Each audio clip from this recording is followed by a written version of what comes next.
Alam mo yung naiyak ako pero ayoko sanang umiyak kasi ang pangit ko sa camera kaya niwasan ko umiyak. Ayun, yung karanasan sa buhay siguro na parang hirap ibalik. Alam mo yung nangangalakal ako tapos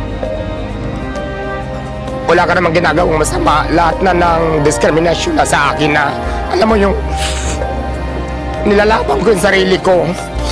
Tapos kalakal lang pa yung hinahanap natin para mabuhay ako. Tapos lahat ng taong diskriminasyon sa iyo, lahat na lalaitin ka, parang hirap, parang kung maaari sana, ayaw ko na sana ka ibalik yun. Yun yung mga hindi ko makakalimutan sa buong buhay ko. Nakakaiyak. Paus ako, sorry.